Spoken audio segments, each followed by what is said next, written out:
All right, guys, let's talk about the 2025 NFL free agency. We are going to literally go over every single team in the NFL and touch on some of the signings or trades that they have made so far in this offseason. Obviously, if there have been signings or trades that happen after I make this video, I cannot help that. We are starting with the Buffalo Bills, and the Bills re-signed Josh Allen to a 6-year, $330 million contract. This is obviously a ridiculous amount of money, but it's the only thing they could have possibly done. Josh Allen is the reigning MVP of the league. He's one of the best quarterbacks in the league. He's one of the best players in the league.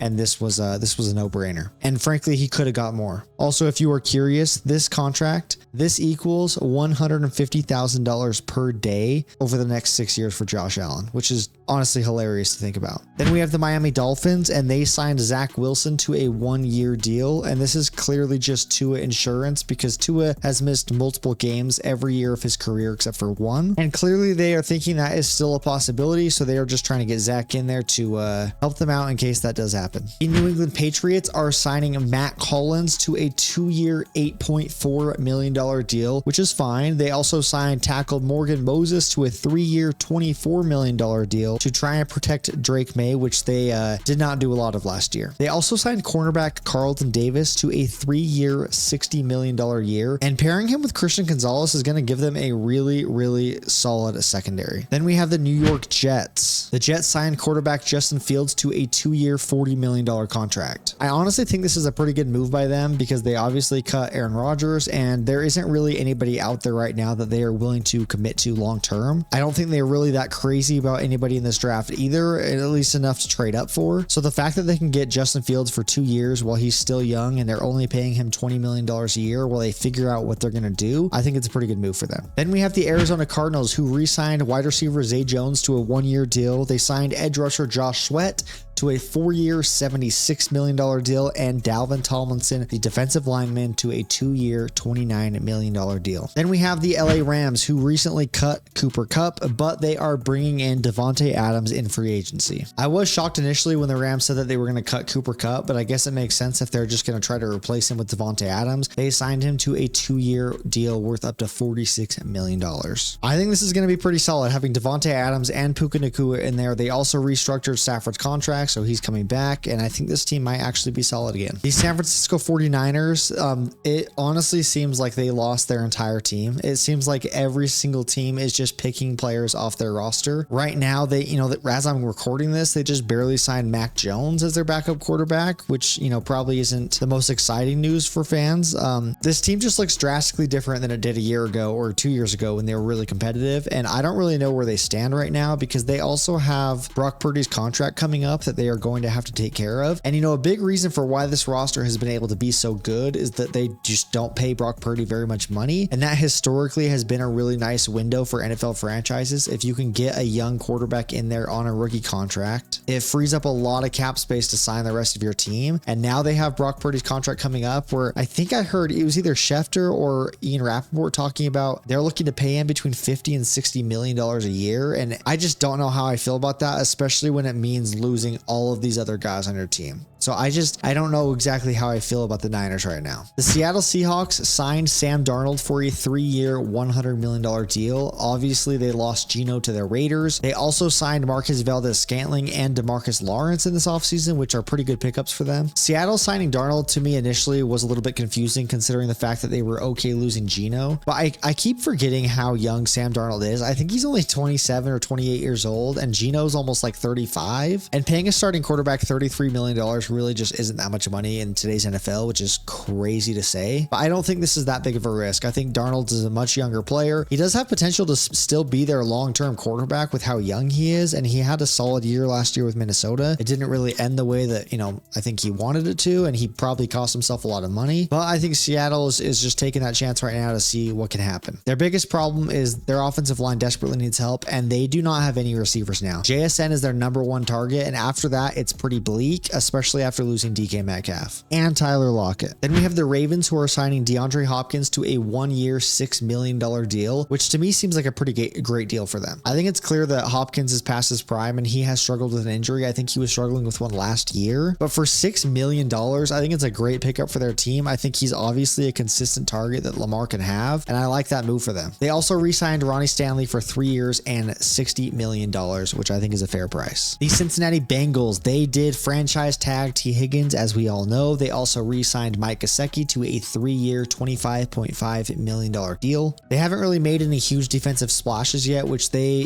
that's the side of the ball that they really need help on. I don't exactly know what their plan is. I don't know if they're just going to go very defensive heavy in the draft or if they have other plans up their sleeve, but they really need to improve that defense, especially after franchise tagging T. Higgins. Like, if you're keeping this offense intact, give them something to work with on the defensive end. The Cleveland Browns, they traded DTR and a 5th round pick to the Eagles for Kenny Pickett. I think this trade makes literally 0 sense for the Browns, considering there's no way they think Kenny Pickett is their starting quarterback, and they pretty much swapped back up quarterbacks with the Eagles, but gave up a 5th round pick, and this team is just not in a position to be giving up picks like that. But they did sign Myles Garrett to a 4-year, $160 million deal, which I did not think was going to happen after he pretty much said he didn't want to be there anymore. But I guess for $160 million, that can change your mind pretty fast. But as a Cowboys fan, I cannot stop thinking about Jerry Jones wincing at that contract, because Micah Parsons is about to get paid. The Pittsburgh Steelers acquired DK Metcalf in a trade with Seattle and signed him to a 4-year, $132 million contract extension. They also signed running back Kenneth Gainwell after losing Najee Harris to the Chargers. And I am wondering if Pittsburgh is going to target a running back in the draft, because I don't necessarily think that people are assuming Gainwell is going to be their starting running back. They also just signed cornerback Darius Slay to a 1-year, $10 million deal, which seems like a pretty nice pickup for their defensive side of things. The main question right now for the Steelers is who their quarterback is going to be. As of right now, nothing has happened. It does look like they're potentially going to sign Aaron Rodgers, which I don't know if that's really the best move, but you got to plug somebody in there, because you have George Pickens and DK Metcalf and Pat Freiermuth. You got to get someone to throw those guys the ball. Then we have the Denver Broncos. The Broncos stole both Greenlaw and Ufanga from San Francisco's defense. Greenlaw for 3 years, $35 million, and Ufanga for 3 years, $45 million.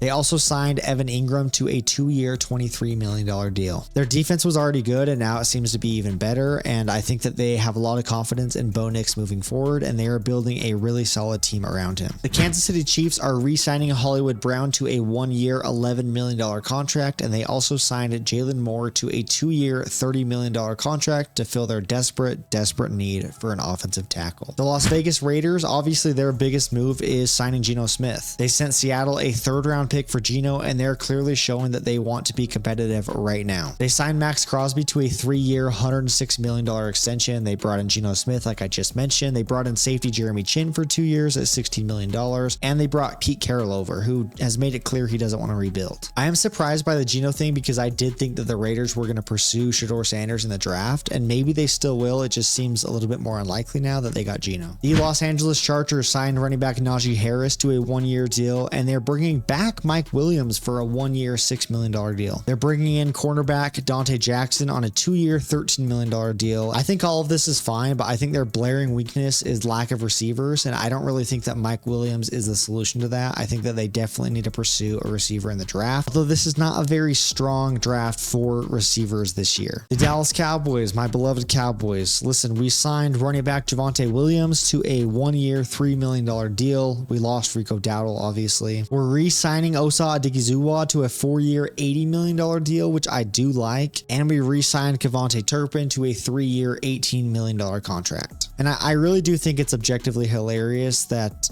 with that deal, Kevontae Turpin's the highest paid special teams player in the NFL. I think he's the highest paid special teams player of all time. You might have to fact check me on that one. I just think it's funny that Jerry Jones is known for really not ever doing anything in the offseason with free agency, but he just chooses to make Turpin this insanely high paid special teams guy. And I like Kevontae Turpin, and I think he's going to help the team, but I do think there are other areas that would have been nice to go after. We still need a better offensive line. We still need better receivers. We lost Jordan Lewis as cornerback. There's just other things that we could have done, and again, it doesn't have to be in place of Turpin. It can be on top of Turpin, but I just get so tired of Jerry literally doing nothing every single year. The New York Giants, they signed quarterback Paulson Adebo to a 3-year, $50 $54 million contract, and safety Javon Holland to a 3-year, $45 million contract. I think they're honestly putting some pretty nice pieces together and building a nice foundation. They just need to figure out who is going to play quarterback for them. Maybe it's Shedeur Sanders in this draft. We will see. The Philadelphia Eagles, they obviously signed Saquon Barkley to a 2-year, $42 million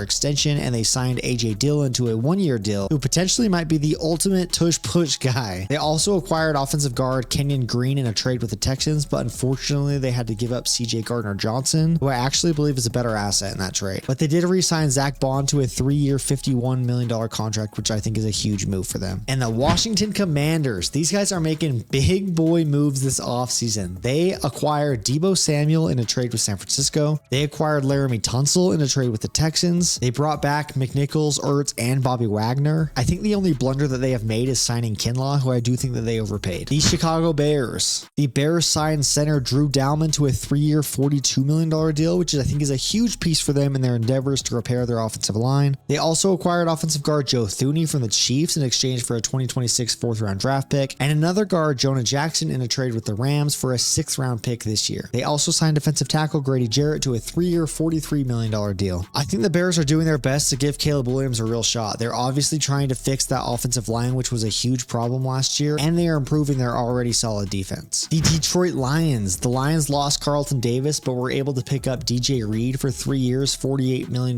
which I think is a huge pickup for them. They also signed linebacker Derek Barnes to a 3-year, $25 million contract, and defensive tackle Roy Lopez to a 1-year, $4 million deal. They are trying what they can to improve that defense, and I think they will do even more in the draft that's coming up. The Atlanta Falcons signed offensive tackle Jake Matthew to a 2-year, $45 million contract, and edge rusher Leonard Floyd to a 1-year, $10 million deal. The Panthers signed running back Rico Dowdle to a 1-year deal worth up to $6 million, and they brought in edge rusher Patrick Jones for a 2-year deal worth up to $20 million.